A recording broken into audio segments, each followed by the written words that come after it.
사랑의 하나님, 은혜를 감사드립니다.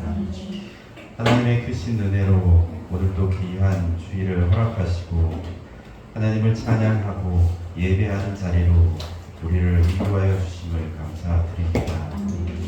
오늘 이 시간 하나님이 기뻐하는 모습들로 예배드리게 하시고 하나님의 말씀을 사모함으로 귀 기울이게 하사 허락하신 말씀이 온전히 우리의 마음에 심겨져서 그 말씀으로 인해 우리의 삶이 믿음으로 자라나게 하여 주시옵소서. 이 시간 하나님을 알고자 간절함으로 하나님께 나아가는 자들을 만나 주시고 선포되는 생명의 말씀을 놓치지 않기 위해 힘쓰는 자들을 기억하여 주사 귀한 예배 시간 성령께서 주시는 풍성한 영적 은혜가 넘치게 하여 주시옵소서. 고린도전서 말씀을 통해 교회 안에서 일어나는 많은 문제들을 바른 진리로 해결할 수 있도록 십자가의 도가 우리 모두에게 하나님의 능력이 되게 하여 주시고 주님이 보여주신 사랑의 본질을 깨달아 믿음으로 굳게 서서 하나님의 사랑으로 지혜롭게 행할 수 있게 하여 주시옵소서. 한 사람이라도 구원하고자 자신의 지식과 경험 모든 내세울 만한 것을 내려놓고 절제하고 죽어져서 하나님의 뜻을 위해 살았던 사도 바울의 모습이 예수 그리스도를 주라 시인하는 모든 성도들에게 나타나게 하여 주시옵소서. 귀한 말씀이 선포되는 예배 시간 온전히 말씀에 집중할 수 있게 하시고 우리의 마음을 흔들어 놓는 많은 생각들로부터 자유하게 하셔서 이 시간 들려지는 하나님의 말씀에 기뻐하게 하시고 한 주간 세상 가운데 살아가며 상처받고 고통받은 심령에 회복이 일어나는 놀라운 은혜의 역사가 있기를 소망합니다. 이 시간 우리와 함께 하실 그 하나님을 믿으며 살아계신 예수 그리스도의 이름으로 기도드렸습니다. 아멘.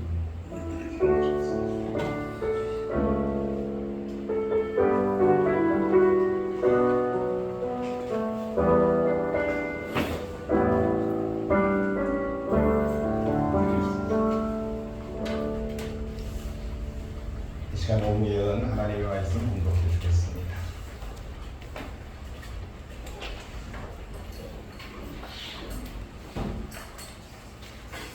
하나님 말씀 고린도전서 10장 23절에서 33절 말씀입니다.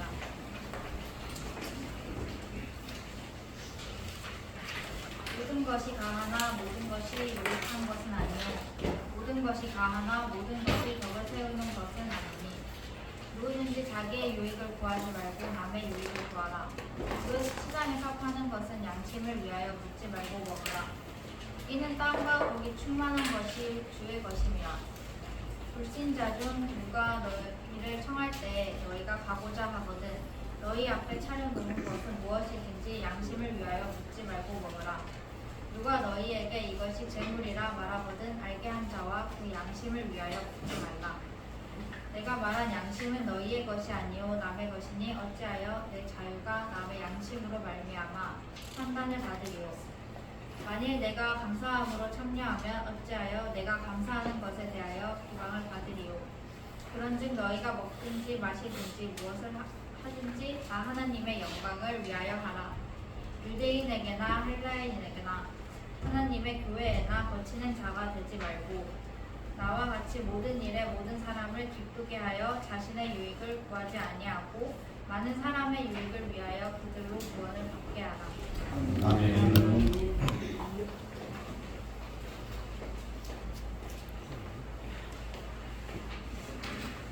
고린도전서 이제 10장의 말씀을 살펴보고 있습니다. 벽을 닫고 있는 제 55페이지를 말아보시면 사도 바울은 고린도 교회 성도들이 향해서 형제들아라고 이렇게 말을 합니다. 유대인이라는 입장에서 이방인이었던 고린도 교회 성도들을 향하여서 형제들아라고 이렇게 말하는 것은 결코 그들의 사상, 그들의 사고방식 속에서는 쉽지 않은 것입니다. 여러분 성경에 보면 여러 가지 이야기 있죠. 히브리인이라는 단어가 있고 이스라엘이라는 단어가 나오고 유대인이라는 단어가 나오죠.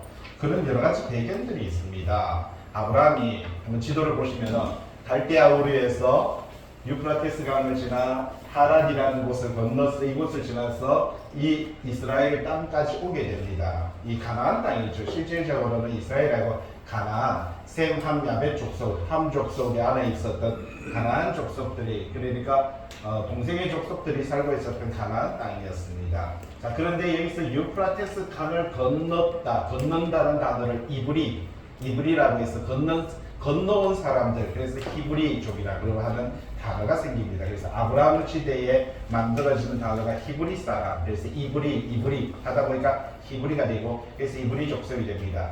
아브라함의 아들이었던 이삭의 아들이었던 에서와 야곱이 있죠. 야곱이 약복 땅에서 형을 피해서 하란으로 도망갔다가, 그죠? 삼촌에게서 거기서부터 이렇게 외삼촌을 통해서 살다가 바로 아내를 얻고 자녀를 얻어가지고 재산을 많이 불린 다음에 그가 내려와서 약복강에서, 그리고 그곳에서 하나님과 싸우는 장면이 나옵니다. 그래서 네가 하나님과 싸워 이겼도다 라고 해서 그 이름이 이스라엘, 야곱이라는 이름에서 이스라엘의 이름은 하나님과 싸워 이겼다. 계시록에 보면은 7교회에 나오는데 이긴 자라고 하는 단어가 나옵니다. 바로 그 이긴 사람, 하나님과 싸워 이겼다. 어떻게 보면 그게 좋은 이야기는 아닌 것 같지만, 그러나 이긴 자라는 의미 속에서 바로 이스라엘이라는 이름이 나타납니다. 그리고 이스라엘 백성들이 요셉이 애굽에 들어가게 되고 팔려서 가게 되죠.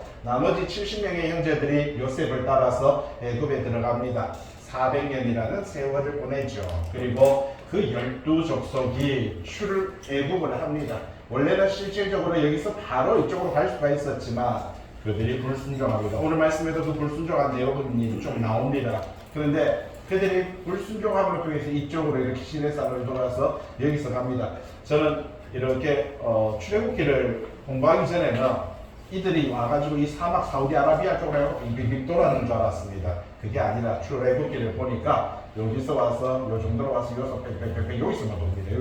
여기서 40년을 돌려버립니다.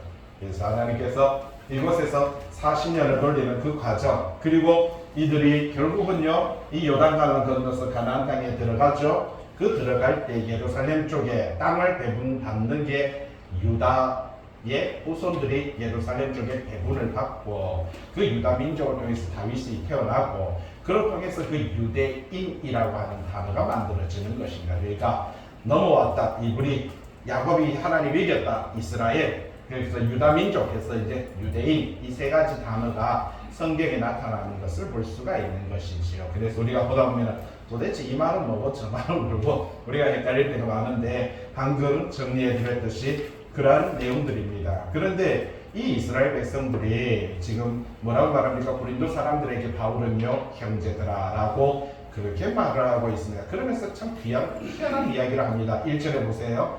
고린도 10장 1절에 우리 조상들이 구름 아래에 있고 바다 가운데 지나면서 세례를 받았다. 그러니까 홍해를 건너고 그들이 광야에 40년 동안 하나님께서 구름 기둥과 불 기둥을 통해서 그들을 인도하셨던 그 모든 사건들을 가리켜서 하나님으로부터 말미암아 세례를 받았다라고 이렇게 말합니다.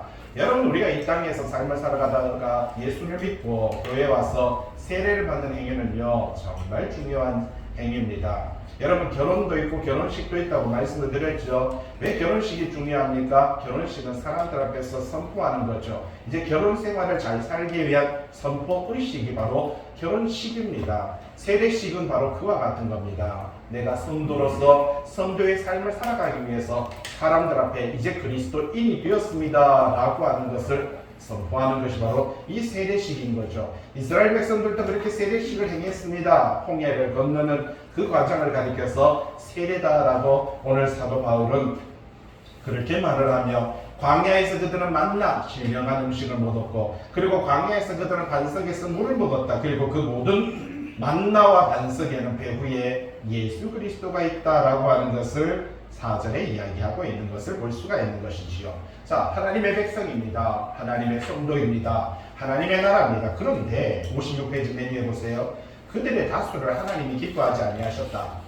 10장 5절에 뭐라고요? 그들의 다수를 하나님이 기뻐하지 아니하셨다. 그래서 그들은 광야에서 멸망을 받았다라고 이렇게 말합니다. 성도인데 여러분 하나님의 백성인데, 여러분 히브리 사람들인데, 이스라엘 백성들인데, 이 사람들이 광야에서 멸망을 받았다. 왜? 하나님이 기뻐하지 않았다. 무엇 때문에 이런 일이 벌어졌냐라는 사실이죠. 그러면서 6절에 보세요. 너희는 그것이 본보기가 되었으면 좋겠다. 그래서 그 본보기로 말미암아 악을 행하지 않았으면 좋겠다. 이렇게 말합니다. 여러분 성경은 어떻게 보면 우리 신앙가에 대한 본보기입니다. 많은 신앙의 선배들의 모습을 우리들에게 들려주는 것은 우리가 그들과 같은 악을 행하지 말아야 되며 그 악을 통해서 멸망하지 말았으면 좋겠다라고 하는 것이 성경에 기록되는 많은 내용인 것을 볼 수 있는 것이지요. 7절 말씀 볼까요? 어떤 사람들은 우상 숭배하는 자가 되다가 그들은 죽었다라고 말합니다. 8절에 볼까요? 그들은 어떤 사람들은 음행하다가 바로 3,000명이나 23,000명이나 그들은 죽게 되었다라고 말하죠. 9절 말씀 볼게요. 하나님을 시험하다가 뱀에게 멸망받았다. 10절 말씀 볼까요? 원망하다가 어떤 사람 하나님을 원망하다가 그러다가 멸망당했다. 그러니까 결국은 우상 숭배하다가 너희는 우상 숭배하지 말아라. 음행하다가 너희는 음행하지 말아라. 9절에 하나님을 시험하다가 하나님을 시험하지 말아라. 10절에 하나님을 원망하다가 하나님을 원망하지 말아라 라고 이렇게 말합니다. 이것이 본보기가 되어 오늘 우리 신앙과 우리의 삶의 현장 속에 어떤 삶을 살아가야 될 것인가 라고 하는 것을 가르쳐 주게 되는 것을 볼 수가 있죠. 58페이지 11절 말씀 볼까요? 이러한 일들이 본보기가 되어서 라고 이렇게 말합니다. 이것이 본보기. 예. 앞에 이스라엘 백성들이 출애굽하는 과정 속에 바로 이 40년이라는 시간들 속에 하나님 앞에서 우상 숭배하다가 멸망당하고 음행하다가 멸망당하고 하나님을 시험하다가 원망하러 멸망당하고 그리고 원망하다가 멸망당한 것 같이 너희들은 이것을 본보기로 삼아 이러한 행동은 하지 말아라. 그렇게 말을 하고 있습니다. 12절 같이 한번 읽어볼까요? 시작. 그런즉 선줄로 생각하는 인간은 넘어질까 조심하라. 무슨 말입니까? 우리는 히브리인들이다. 이스라엘 백성이다. 하나님의 백성이다. 하나님께서 선택한 선민이다. 라고 하는 그 교만함이 결국은 그들이 넘어지게 된 원인이 된 것을 볼 수가 있습니다. 마찬가지로 오늘 21세기의 신앙생활하는 저와 여러분들도 나는 하나님의 사람이다. 나는 구원받는다. 나는 내 신앙과 믿음이 좋다. 라고 생각하는 그 교만함이 결국은 자기의 신앙과 믿음을 넘어뜨릴 수 있기 때문에 항상 조심하라. 그렇게 말을 하고 있는 것을 볼 수가 있다는 사실이죠. 우리가 그렇게 해서 지난주 13절까지 말씀을 보았습니다. 오늘 23절부터 말씀을 보았는데 항상 우리가 14절부터 말씀을 보니까 기대치가 있어가지고 뒤에 또 말렸습니다. 그래서 14절에 보니까 내 사랑하는 자들아 우상 숭배하는 일을 뭐라고요? 피하라. 그렇게 말을 하고 있는 것을 볼 수가 있죠. 자, 계속해서 말씀을 드리지만 고린도전서는요. 여기 보세요. 고린도라는 것은요. 어떻게 보면 이 지역 자체가 우상 숭배가 만연했던 장소입니다. 잘 알고 있는 스파르타라고 하는 영화의 내용이 나오죠. 그와 마찬가지로 이 고린도라는 지역 자체가 항구 도시입니다. 항구 도시고요. 갱그리아와 고린도라고 하는 이 항구 도시이다 보니까 더 우상 숭배가 많았습니다. 우리나라도 인천이나 부산이나 이런 데는 어떻습니까? 아무래도 그곳에는요 용왕신을 섬기고 바다신을 섬기는 안 그래도 산신령도 있지만 바다신이라는 게 대단하죠. 왜냐하면 그 사람들은 바다에서 먹고 살아야 되는 이 삶의 터전이다 보니까 바다신, 용왕신을 섬기는 이러한 것들이 아주 심했던 것을 볼 수가 있습니다. 이러한 사고방식과 이러한 사상 속에서 어떻게 보면 그들은요 이러한 신을 섬기는 이 상황 속에 사도 바울은 그들에게 말합니다. 내 사랑하는 자들아, 고린도 교회 성도들을 향해서 우상 숭배하는 일을 피하라. 그렇게 말을 하고 있는 것을 볼 수가 있는 것이지요. 고린도전서 4장 10절에도 똑같이 말합니다. 우상 숭배하는 자들을 도무지 사귀지 말아라 라고 이렇게 말을 합니다. 고린도전서 6장 9절에는요 우상 숭배하는 자는 하나님의 나라를 유혹을 받지 못한다 이렇게 말을 합니다. 그리고 고린도전서 10장 7절에 너희는 우상 숭배하는 자가 되지 말아라. 사도 바울은 이 고린도전서 4장, 6장, 10장 그리고 오늘 말씀을 통해서 14절에도 계속해서 뭐라고 말을 합니까? 우상 숭배하는 일을 피하라. 밑에 보세요. 동그라미 3번에 피하라. 달아나라. 예. 여러분 죄를 피할 수 있는 최선의 방법은요 도망하는 겁니다. 그래서 멀리 하는 거예요.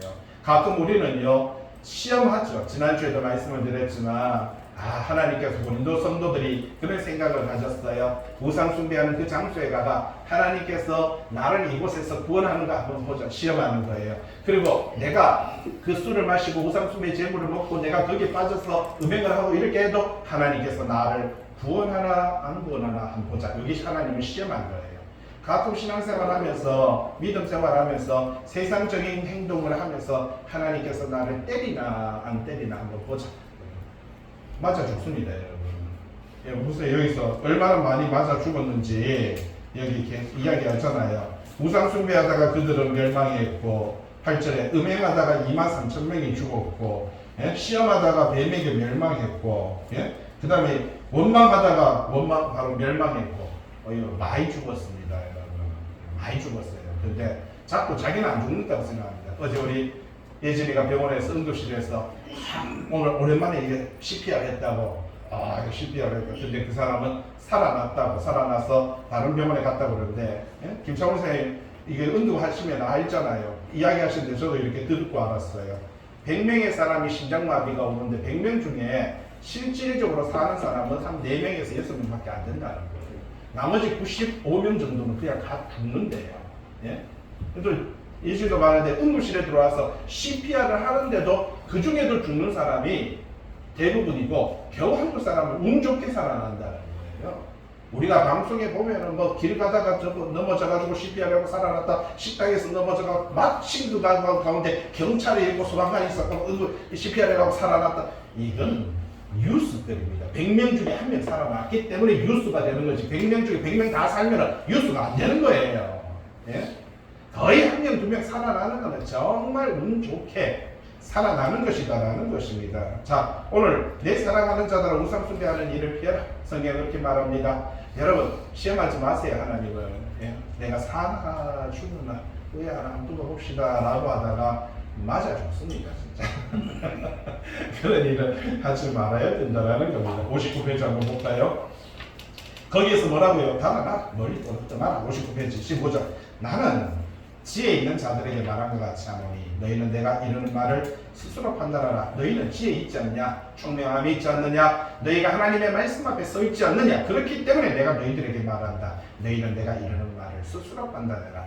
여러분 우리는 판단력이 있습니다. 그렇잖아요. 삶을 살아가면 내가 오른쪽으로 갈지 왼쪽으로 갈지, 내가 큰 길로 갈지 좁은 길로 갈지, 여러분 내가 산으로 갈지 바다로 갈지, 그 모든 걸음을 선택하는 것은 우리의 삶에 놓여 있다는 것이지요. 여러분의 선택권에 달려 있습니다. 내가 아무리 이런 말을 하고 내가 저런 말을 할지라도 내가 순간순간 하나님 앞에서 삶을 선택하는 것은 내 자유의지다라는 것이지요. 그래서 어떤 삶을 선택하여 하나님 앞에 합당하게 살아갈 것인가, 내 욕망에 의한 삶을 살아갈 것인가 하는 것은 자기 선택에 있습니다. 16절 우리가 축복하는 바 축복의 자는 그리스도의 피에 참여함이 아니냐. 우리가 떼는 떡은 그리스도의 몸에 참여함이 아니냐. 자, 이제 성만찬에 관련된 이야기를 합니다. 자, 11장에 가면은 오늘 지금 우리가 10장을 보고 있는데 11장에 가면 성만찬에 대한 이야기가 나타납니다. 그런데 사람들이 거룩하죠. 교회 와서 성만찬을 합니다. 세족식도 합니다. 그런데 그곳에 와서 자기들이 성만찬하면서 거룩한 척하면서 사람을 차별하는 것에 대해서 사도 바울은요 욕을 합니다.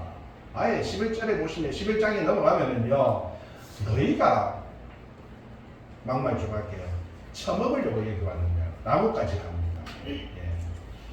그 정도까지 합니다. 왜냐하면 가난한 자들은 종들과 노예들은요 일하다가 직장에서 일하다가 거기서 겨우 감자 하나 들고 고구마 하나 들고 옥수수 하나 들고 와서 내놓거든요. 그런데 있는 사람들 부자들은요 고기를 가져오고요 부패같이 해가지고 자기들끼리 먹으니까 이 가난한 사람들이 와서 그걸 보고는요 그 자리에 고구마를 못 내놓고 감자를 못 내놓는 거예요. 그래서 그걸 들고 조용히 사라집니다. 하나님의 거룩한 애찬, 하나님의 거룩한 성찬을 너희가 이렇게 왜 이렇게 더럽게 만드느냐. 그러면서 야 처먹으려면 집에 가서 처먹지 왜 여기 와서 말하자면 이런 행동을 하느냐. 엄청 욕합니다. 11장에 가면은. 여러분 교회 안에서 우리는 철저하게 사도 바울이 강조하는 이야기들이 있습니다. 그것은요 내 자신의 유익이 아니라 남의 유익을 위한 신앙과 믿음의 삶을 살아가야 된다라고 그렇게 말을 하면서 오늘 16절에 뭐라고 말을 합니까? 이 축복의 잔, 그리고 때는 떡은요 그리스도의 몸에 참여하는 것이 아니냐라고 말합니다. 17절에 떡이 하나이듯이 우리가 예수 그리스도 안에서 한 몸이 되어야 되며 우리는 다 같이 한 떡에 참여하는 자가 되어야 된다. 자, 17절에 동그라미 1번 해볼까요? 그들이 떼어 먹는 떡이 한 덩어리인 것처럼 많은 사람들이 모여 있다고 할지라도 실상 그리스도인들은 한 몸 공동체를 이루고 있다라고 하는 것입니다. 여러분, 오늘 저와 여러분들이 예수 그리스도 안에서 한 몸 공동체, 이걸 공동체라고 그렇게 말을 하고 있다라는 사실이죠. 예수 그리스도를 동그라미 2번에 있습니다. 머리로 하는 우두머리입니다. 예수 그리스도를 우두머리로 삼는 공동체, 이것을 가리켜서 그리스도의 몸이라고 이렇게 말합니다. 밑에 보시면은 자, 1909년도에 시오니즘 운동에서 출발했던 이 키부츠 공동체라고 하는 이런 공동체가 이스라엘에 있었습니다. 이걸 닮아가 전 세계적으로 여러 가지 말하지만 한국에도 보면은요, 강원도 정선 영월 쪽에 가면은요, 어떤 공동체를 만들어 가지고 거기에 들어와서 서로 이렇게 돕는 이런 공동체를 형성한다, 이런 뉴스들을 가끔 접하지 않습니까? 그게 출발점이 키부츠 공동체입니다. 예? 자, 여기 보면요, 동그라미 1번에 이스라엘은 키부츠라는 단체가 있는데 이 바로 집단 농경 생활 공동체를 말하고 있다는 겁니다. 이 공동체는요 모든 것을 공동 소유로 여겼습니다. 사유재산은 없습니다. 구성원 전 수입은 키부츠에 귀속되고 식사는 공동 식사에서 조리하고 제공되며 아이들은 18살까지 부모와 별개의 집단 생활과 교육을 받게 되었다는 것이죠. 밑에 키부츠에 들어가며 리더의 방침과 질서를 따라야 되고 포도밭에서 포도를 재배하든지 공장에 들어가서 물건을 만들든지 식당에서 음식을 제공하든지 아이들을 가르치든지 무언가 일을 해야 된다는 사실입니다. 그것이 좋으면은요 행동함으로 의무를 다해야 된다는 것이죠. 그냥 싫으면 그냥 나가면 됩니다. 들어오는 것도 규율이 없으면 들어와서 이름 한번 적으면은요 내가 여기서 살겠다라고 사인 한번 하면은 들어올 수도 있고, 나가는 것도 나는 여기 살기 싫다 나가면 되는 겁니다. 밑에 동그라미 2번에 사랑이라 이렇게 말을 합니다. 사랑, 달라붙다, 나바크라고 해서 달라붙다라는 뜻이 있다라는 것이지요. 자, 창세기 2장 24절에 이름으로 남자가 부모를 떠나 그 아내와 뭐라고요? 하파이어, 나바크라고 말합니다. 달라붙어서 둘이 뭐라고요? 한 몸을 이룰지니라 라고 이렇게 말을 하죠. 여호수아서 22장 5절에 여호와의 종 모세가 너희에게 명령한 명령과 율법을 반드시 행하여, 자, 우리가 하나님을 사랑한다, 아내를 사랑한다, 남편을 사랑한다 라고 하면은요 성경은 히브리적인 사고방식 속에서 사랑이라는 것은 달라붙어 있어야 된다는 것이지요. 자, 그래서 여호수아 22장 5절에 뭐라고 말합니까? 너희 하나님 여호와를 뭐라고요? 사랑하면 뭐 해야 된다고요? 달라붙어 있어야 된다. 그 모든 길을 행하고, 여러분 행하며 그 계명을 지키고 그에게 친근히 하고 너희의 마음을 다하여 성품을 다하여 그를 섬기라. 여호수아서에도 22장에 자 여기서 보면 마음을 다하고 성품을 다하여, 이거 어디도 있었잖아요. 밑에 보시면은 마태복음 밑에 동그라미 3번에 마태복음 22장 37절에 예수님께서도요 네 마음을 다하고 목숨을 다하고 뜻을 다하여 주 너희 하나님을 어떻게 하라? 사랑하라. 여러분, 사랑하는 거는요 다 하는 겁니다. 부분적으로 사랑하고 부분적으로 남기는 게 아니라 온전히 다 모든 것을 다 사랑하는 거예요. 이것이 사랑이다. 이것이 첫째 되는 계명이고 주 너희 하나님을 사랑하는 이 마음이, 그 다음 두 번째가 내 이웃을 내 몸같이 사랑하는 거다라는 것입니다. 자, 우리는 먼저 하나님을 사랑하고 이웃을 사랑하는 것이, 자, 보도록 동그라미 2번에 보면은 하얀 거 밑에 헬라적 사랑이라는 것이요. 까만색으로 헬라적 사랑. 여러분, 우리는 이때까지 사랑에 대해서 배웠을 때 지도 한번 보세요. 이게 헬라 철학, 헬라 문화거든요. 이쪽에 서아시아 쪽에, 이쪽에가 전부 다 헬라 철학이거든요. 소크라테스나 플라톤이나 아리스토텔레스나 이 헬라 철학을, 이 알잖아요. 로마는 헬라를 정복하고 헬라 문화는 로마의 등을 업어서 전 세계를 장악했다, 이런 말을 하잖아요. 그만큼 헬라 철학이라는 것은 무서운 것입니다. 근데 오늘날 우리도요 지금까지 교회에서 설교를 배웠던 것도 이 헬라적 사랑을 배웠어요. 밑에 한번 볼까요? 동그라미 까만색 1번. 헬라적 사랑은 뭐라고 말해요? 오른쪽에 보세요. 아가페, 신적 사랑이죠. 에로스, 이성적이죠. 스톨게, 가족적입니다. 필레아, 민족적입니다. 자, 헬라적 사랑은요, 사랑을 이렇게 다 나눠버립니다. 쪼개버렸어요. 그래서 우리는 여기에 질비력이 있었어요. 이때까지 하나님의 사랑은 아가페적입니다. 우리가 부부 간의 사랑은 에로스적입니다. 우리가 가정 안에서 우리 형제, 믿음의 형제들, 이거는 필레아입니다. 뭐 스톨게, 민족적으로 스톨게입니다. 이렇게 하다 보니까 사랑이 쪼개놨습니다. 사랑은 쪼갠다라고 생각을 했어요. 이게 헬라적 사랑입니다. 그 밑에 한번 볼까요? 2번. 히브리적 사랑은요. 히브리적 사랑은 오른쪽에 볼까요? 가족 공동체 안에서 먹고 살아가기 위해서 같이 일하지 않고 같이 땀 흘리지 않으면서 말로만 사랑한다라고 하는 것은 용납하지 않습니다. 헬라적인 거는요, 이거 사랑 가지고 싸웁니다. 실갱이 버립니다. 너의 사랑은 아가페야. 아니, 너의 사랑은 스톨게야. 너의 사랑은 필레아야. 나의 사랑은 바로 에로스야. 뭐 이러면서 이거 가지고 싸우는 거예요. 행동을 하지 않고 말만 합니다. 예수쟁이 뭐만 알아요? 말만 많다 이거지. 예수쟁이들 말만 많다. 무슨 말이에요? 행함이 없는 신앙이다라는 거예요. 말밖에 없는 거예요, 그냥. 물에 빠져 죽어도 입만 살아가 동동 떠다닌다라고 말을 합니다. 이게 헬라적 사랑이 그와 같아요. 논쟁하고 실갱이 버리고요, 분쟁하고요. 이런 것들은 똑같았습니다. 철학적인 게 그러잖아요. 철학은 비판하고 봅니다. 절대로 수긍하지 않습니다. 철학은 일단은 비판하고 보는 거예요. 예? 그런데 이 헬라 철학 안에 있었던 사랑의 개념은요, 다 쪼개놓는 겁니다. 그래서 서로가 이걸 싸우고 사랑하라고 했지 싸우라고 했습니까? 사랑 가지고 싸우는 거예요. 사랑 가지고 분쟁하는 거예요. 사랑 가지고 다투는 거예요. 그런데 히브리적 사랑은 절대 그렇지 않습니다. 뭐라고 말을 합니까? 바로 이 행동적 사랑에 대해서 말합니다. 동그라미 3번. 가족 공동체는요, 공동체 우선의 법칙이라는 게 있습니다. 여러분, 공동체 우선의 법칙. 예. 여러분, 한나라당이 아니지. 국민의당입니까? 아니면 민주당이나 여러분 당원으로 가입하고 싶어서 딱 보세요. 혹시 그거 저도 몰랐는데 딱 받아서 사인을 합니다. 제일 첫 번째 뭐라고 되어 있습니까? 개인의 사고와 생각은 의미가 없고 당의 결정을 무조건적으로 따른다는 거예요. 거기에 사인해야 되는 겁니다.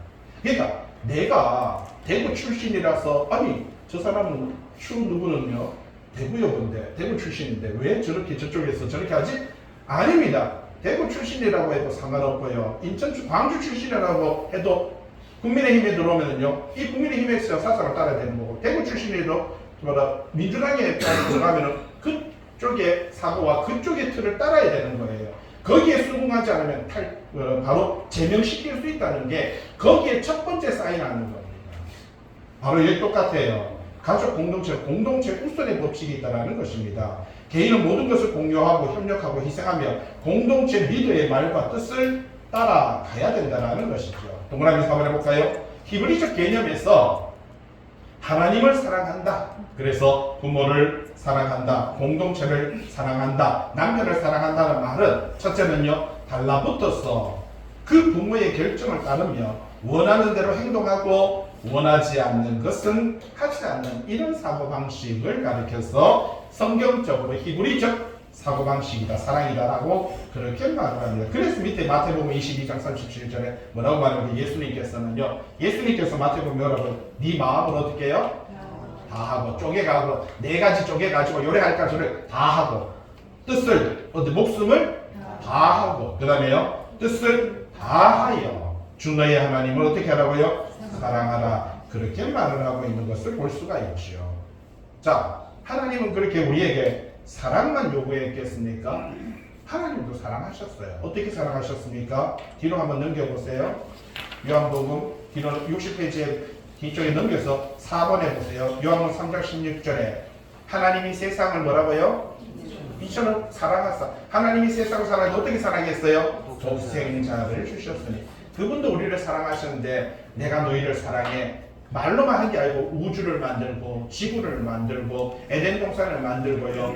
이렇게 바람을 만들고 공기를 주시고 태양을 주시고 여러분 우리가 살아갈 수 있는 모든 은혜를 다 주신 다음에 사랑하고요. 하물며 우리가 영적으로 죽은 우리 존재를 하나님께서는요 살리기 위해서 어떻게 독생자까지 다 한 거예요. 여러분, 다 한 거예요. 그분도 그냥 우리한테 너희들 다 해라고 말하는 게 아니라 그분은 다 주신 거예요. 다 사랑한 거예요. 마음을 다하고 뜻을 다하고 정성을 다하고 목숨을 다하여 우리를 사랑한 거예요. 예? 예수님이 십자가에 달리셨을 때 내가 다 이루었다 했을 때 그 십자가는 예수님만 달린 게 아니고 하나님도 그 십자가를 같이 달리신 거예요. 죽으시기까지 피 흘리시기까지 사랑하신 것이 하나님의 사랑이다라는 사실입니다. 다시 59페이지 돌아와서 그래서 하나님은요 밑에 동그라미 4번에 보시면 뭐라고요? 내 이웃을 어떻게 해야 하라고요? 그렇죠. 네 이웃을 그냥 적당히 구제하듯 사랑하는 게 아니고 네 뭐같이요? 몸도같이 사랑하라. 마음을 다하고 뜻을 다하고 정성을 다하라. 그냥 대충 그냥 말로만 그냥 생색만 내지 마라. 이렇게 말합니다. 밑에 동그라미 5번에 요한일서 3장 10절에 뭐라고 말합니까? 하나님의 자녀들과 마귀의 자녀들. 잘 보세요. 여기 한번 보세요. 여기는 하나님의 자녀, 여기는 뭐라고요? 마귀의 자녀들이 드러나는데 어떻게 드러나느냐? 의를 행하지 아니하는 자. 마귀의 자는 뭐예요? 의를 행하지 않는 자. 그 다음에요, 형제를 사랑하지 아니하는 자는 하나님께 속하지 아니하다. 마귀에게 속했다. 하나님께 속하지 않았으면 마귀에 속했죠. 의와 하나님 그 형제를 잘 보세요. 아니 말씀 지키라 그러지 기도하라고 그러지 좀 성경 공부해가지고 말씀 잘 전하라고 그러지 여기 기가 막힙니다. 의를 행하지 않고 선을 행하지 않고 그 다음에요 형제를 사랑하지 않는 자는 하나님께 속하지 아니합니다. 그러면 형제만 사랑하면 됩니까? 여러분 이스라엘 백성이 갖고 있는 형제는요 전에도 계속 말씀을 드렸죠. 부부가 있습니다. 한 몸이죠. 근데 부부가 싸워요. 싸우면 뭐가 됩니까? 예? 원수가 되죠. 죽자고 싸웁니다. 와 항상 니내 하면서 막 싸웁니다. 그런데 갑자기 옆에서 도둑이 들어와요. 도둑이 들어오니까 어떻게 됩니까? 일단 합쳐야 되죠. 다시 형제가 됩니다. 자, 형제가 돼서 저 도둑과 막 싸웁니다. 와 싸우는데 칼로 싸우고 쨍쨍쨍 싸웠어요. 근데 갑자기 옆에 마을에서 강도가 들어왔습니다. 도둑과 강도는 다르죠. 강도가 오니까 갑자기 이 세 명이 하나가 되어서 또 강도들하고 와 하고 싸웠습니다. 막 싸우는데 옆에 나라에서 적군들이 막 쳐들어오는 거예요. 그러니까 강도가 한편에 돼갖고 적군들하고 와 하고 싸웠습니다. 그러니까 적군 옆에 나라가 저놈 그 독한 놈들이다. 도저히 안 된다. 물러갔습니다. 물러가니까 갑자기 강도가 깜짝 놀랐는데 강도들이 이혼을 강도가 갔습니다. 갑자기 형제가 또 원수가 되고 그래서 도둑이 보니까 깜짝 갑니다. 그러다 보니까 나중에 부부만 남게 됐죠. 이 형제와 원수라는 개념이 그런 개념입니다. 예? 금방 원수 됐다가 형제 됐다가 형제 됐다가 원수 됐다가 여기서 말하는 형제라는 의미가 그런 의미를 갖고 있다는 것이지요. 자, 밑에 요한일서 3장 14절 우리는 형제를 사랑함으로 사망에서 생명으로 옮겼다라고 말합니다. 자, 기가 막힌 이야기입니다. 형제를 사랑하면 사망에서 뭐라고요? 아니 말씀 지키는 것이 근데 말씀 지키는 게 뭐라고요? 사랑 이렇게 말합니다. 화목 두 가지입니다. 화평케 하는 직분을 받았고요, 사랑케 하는 사명을 받았습니다. 요 두 가지입니다. 그래서 로마서 2장에 보면은요, 불신자들이 본성으로 사랑하고 본성으로 화목한 거예요.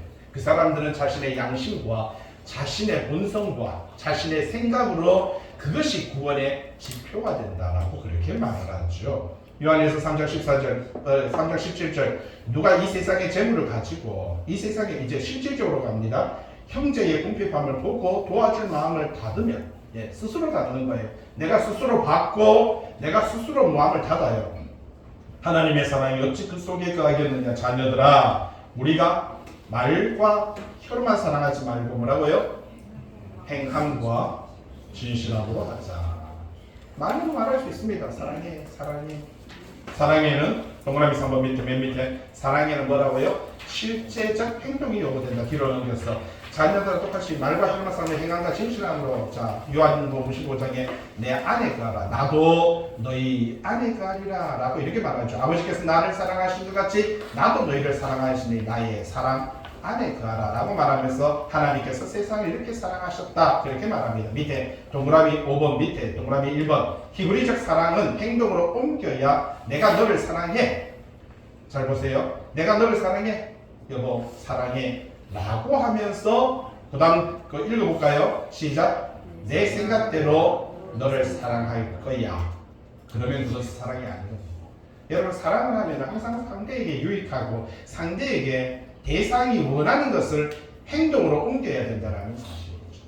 밑에 동그라미 이번에 하나님을 사랑한다고 했으면 하나님의 법을 행동으로 옮겨야 하나님을 사랑하는 것이다라는 겁니다. 말로만 주님 사랑해요 아무리 손들고 찬양하더라도 하나님의 말씀과 뜻과는 반대적으로 행동하는 것, 그 사랑은요 하나님을 사랑하지 않는 것이다라는 겁니다.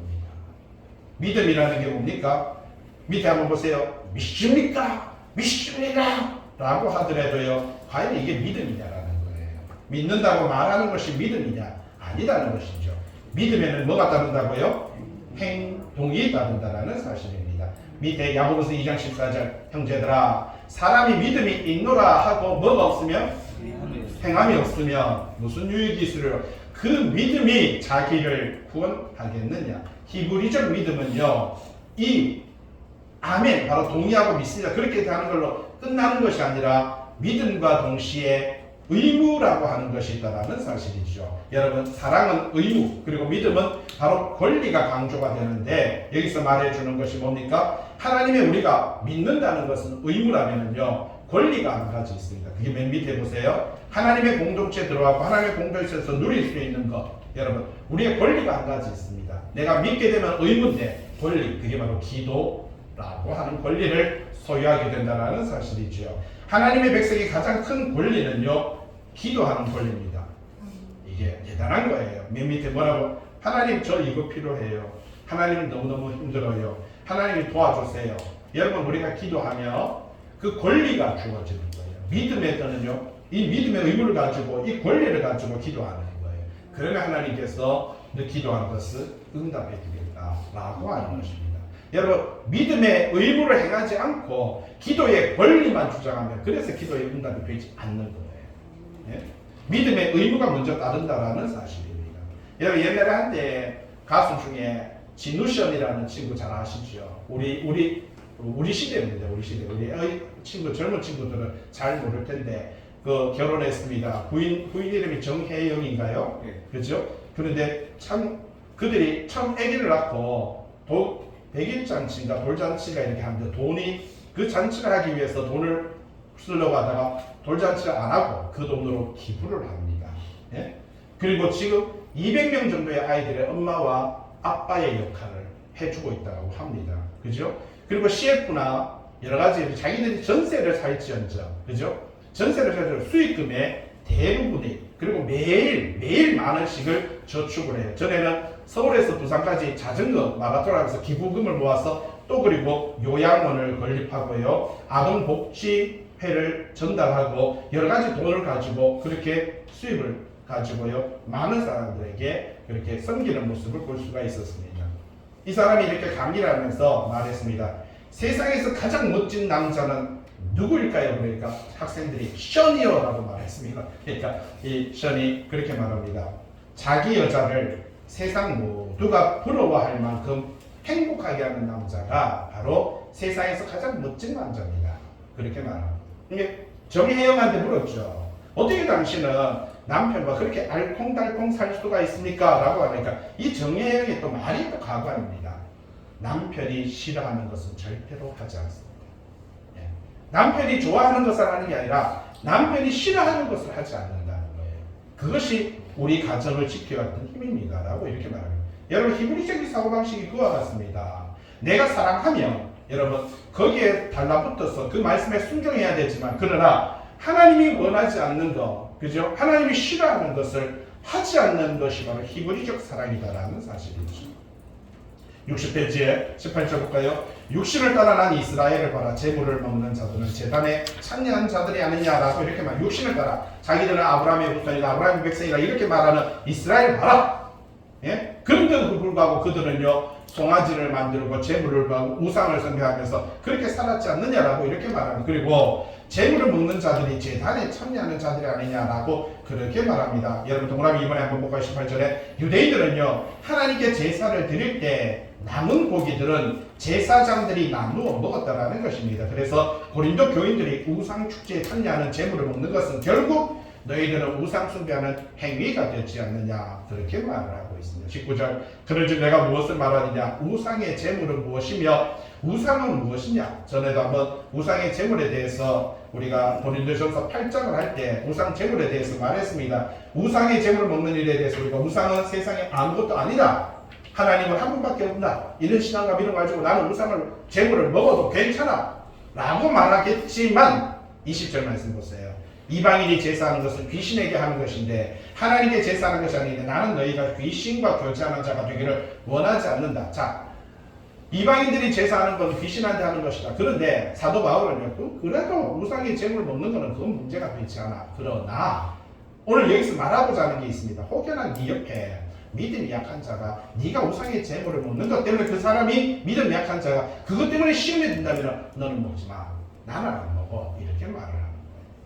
여러분 먹는 건 문제가 되지 않습니다. 그러나 내 주변에 내 옆에 그러니까 신앙생활은요. 여러분 이 사도 바울은 고린도전서에서 부부관계도요. 철저하게 아내를 위한 거고 아내는 항상 남편을 위한 거 철저하게 상대를 유익하게 하는 것입니다. 그런데 신앙도 마찬가지예요. 내가 신앙이 좋으니까 우리 남편을 믿음 없는 남편을 공격하고 나는 믿지 않는 시댁을 공격하고 이런 행동을 하는 것이 아니라 내가 예수를 믿고 내가 하나님을 알기 때문에 내가 남편에게 유익하고 내가 시댁에 더 유익한 사람이 되어야 된다는 것입니다.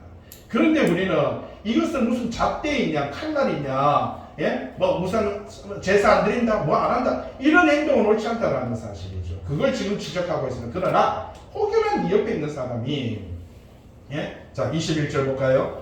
너희가 주의 잔과 귀신의 잔을 겸하여 마시지 못하고 주의 식탁과 귀신의 식탁에 겸하여 참여하지 못한다. 그러면 우리가 주를 노여워하시게 하겠느냐? 우리가 주보다 강한 자냐? 23절 모든 것이 강하나 모든 것이 유익한 것은 아니다. 자 아까 말했죠. 다 강합니다. 먹는 거 괜찮아요. 그러나 그게 꼭 다 믿음이 약한 자가 옆에 있다면 너 행동 때문에 저 사람이 시험 든다면 예? 너의 행동 때문에 저 사람이 시험 든다면 믿음이 약한 사람이 시험 든다면 꼭 그것은 유익한 것은 아니지. 모든 것이 가하나 우리는 모든 게 가해요. 제사 음식이나 뭘 먹든지 우상이 있어요. 그게 무슨 문제가 되겠습니까? 그러나 모든 것이 덕을 세우는 것은 아니니 예? 맨 밑에 61페이지 기독교인은 우상의 제물을 먹을 수 있는 자유가 있습니다. 그러나 그 자유는 자신의 영적인 유익과 이웃들의 신앙적 유익을 위하여 뭐라고요? 제한되어야 돼요. 여러분 그 또한 선택인 것입니다. 내가 옳고 그름을 선택하는 거예요. 내 행동 때문에 교회 안에서 아니 주변에 믿음 약한 사람이 상처받는다면 뒤로 넘겨서 62페이지 24절 누구든지 자기의 유익을 구하지 말고 항상 자기 중심적으로 나 중심적으로 살아가지 말고 뭐라고요? 남의 유익을 구하라 그렇게 말을 하고 있습니다. 예? 밑에 로마서 14장에 뭐라고 되어 있습니까? 우리 중에 누구든지 자기를 위하여 사는 자가 없고 자기를 위하여 죽는 자도 없다. 여러분 철저하게 내 신앙과 믿음이 여러분 우리 가정 안에 삶의 현장 속에 나는 하나님 앞에 들어와서 이 말씀을 배웠다면 내 남편은요 아니면 내 아내는 이런 말씀을 접하지 못했다면 우리가 먼저 손을 내밀어야 되는 거예요. 내가 먼저 그들을 감싸야 되는 거예요. 그런데 우리는 어떻게 합니까? 내가 결혼해서 이렇게 됐고 내가 저 여자 때문에 이렇게 됐고 이렇게 남을 비판하고 남을 판단하며 남에게 그 모든 책임 전가를 할 때가 있다는 것입니다. 옳지 않습니다. 성경적이지 않습니다. 말씀에서 하나님의 말씀을 벗어난 거예요. 로마서 15장 2절 우리 각 사람이 이웃을 기쁘게 하되 어떻게 해요? 선을 이루고 덕을 세우도록 하라. 선과 덕 누구에게요? 너한테 잘하지 마세요. 아내에게 남편에게 선과 덕을 행하는 것입니다. 그 다음에 고린도서 13장 무례히 행하지 아니하며 여러분 우리는 얼마나 너한테는 예의 바르고요 너한테는요 정말 천사고요 너한테는 너무나도 괜찮은 신앙인인데 양복 입었고요 그런데 어떻습니까? 아내한테는 남편한테는요 얼마나 무례한 말과 무례한 행동을 하는지 모릅니다. 자기의 유익을 구하지 아니하며 성내지 아니하며 악한 것을 생각하지 아니하며 갈라디아서 6장 2절 너희가 짐을 서로 지라 이렇게 말합니다. 여러분 부부간에 이 같이 25절에 무릇 시장에서 파는 것은 양심을 위하여 묻지 말고 먹어라. 예. 시장에 파는 거 다 뭐예요? 우상의 제물이죠. 근데 이거 제사 드렸어요? 안 드렸어요? 물으면 그 사람이 뭐라고 할 것 같아요? 파는 사람 뭐라고 할 것 같아요? 여러분 파하고 콩하고 쌀하고 이거 중국산이에요? 아니에요? 묻지 마세요. 예. 싸면 내가 돈 많으면은 진짜 농사 짓는 거 바로 사 먹고요. 돈 좀 없으면 그냥 싸네? 싸면 먹지 말고 먹으세요. 그냥. 왜냐하면 자꾸 중국 쌀이냐 프랑스 쌀이냐 러시아 쌀이냐 뭐 이런 거 먹지 말고, 예? 시장에 파는 거 양심을 위해. 그 사람은 그러면 중국산 가져왔는데 국산이 하고 나면은 가면 얼마나 집수하겠어요. 그 사람이 양심을 얼마나 상처받겠어요. 양심은 그 사람의 양심을 위해서, 자기 양심 말고. 예? 26절 땅과 거기 충만한 것이 다 주의 것입니다. 예. 불신자 중 누가 너희를 청할 때, 여러분 누군가가 여러분에게 불신자 중에 같이 식사해요, 식사한다는 날이 마침 어제 우리 시열은 제삿 날이에요. 그럼 제사 음식 나오지 당연히. 오늘 남아가지고 많아가지고 감당이 안 돼가지고 김치자회사에 오늘 와서 밥 먹어요 했는데 가보니까 제사 음식. 불신자는 너희를 청할 때 너희가 가고자 하거든 너희 앞에 차려놓은 것이 무엇이든지 뭐라고요? 양심을 위하여 묻지 말고 먹으세요 그냥. 28절에 누가 너희에게 이것이 이성민 주사님 따라온 거예요.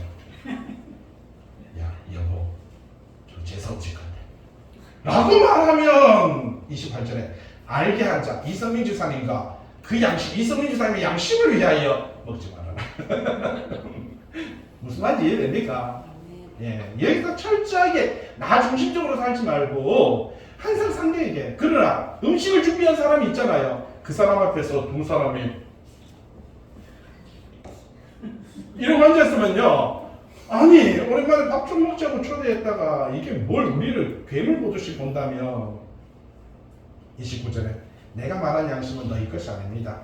남의 것이에요. 맞죠? 어찌하여 내 자유가 남의 양심으로 말미암아 판단을 받게 돼. 내가 자유하다는 걸로 상대를 괴롭히고 상대를 힘들게 하지 마라. 30절 내가 감사함으로 참여하면 내가 감사하는 것에 대해서 비방을 받겠느냐. 31절 그러나 너희가 먹든지 마시든지 무엇을 하든지 다 뭘 위해서요? 그렇죠. 이게 핵심입니다.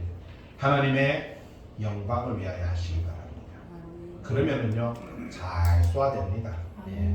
유대인이나 헬라인이나 하나님의 교회나 거치는 자가 되죠. 무슨 말이에요? 걸려 넘어지게 하는 자. 여러분 꼭 보면은, 예? 어디든지. 전에 어떤 분이, 예, 장로님이 자기는 50개 교회를 다녔는데 100개 교회를 다녔는데 책을 썼어요. 100개 교회 100가지 문제. 100개 교회 100가지 문제라는 책을 썼어요. 장로님께서. 그런데 100개 교회를 다니니까 50년 동안에 100개 교회를 다녔으니까 1년에 몇 개 교회를 다닌 거예요? 2개씩 다닌 거죠. 그러니까 한 교회에 6개월 이상을 못 있었어요. 근데 희한합니다. 그 교회에 이 장로님 우리 교회 오면 우리 교회에 딱 문제 있어요. 대구 서남교회 어떤 문제가 있더라. 근데 그 사람이 가고 나면 그 문제가 사라져요. 100개 교회 100가지 문제인데 이 사람이 나타나면 그 교회에 그런 문제가 생겨요. 근데 그 사람이 그 교회를 떠나고 나면 그 문제가 사라져요. 100개 교회 100가지 문제라는 책을 적었는데 여러분 걸려 넘어지게 하는 자가 되지 마세요. 나 때문에 모든 이런 사람들에게 33절 나와 같이 모든 일에 모든 사람을 기쁘게 하여 자신의 유익을 구하지 아니하고. 참 사도 바울은 참 이렇게 당당하게 말합니다. 뭐와 같이? 나와 같이. 내가 어떻게 살았는지 너가 알잖아.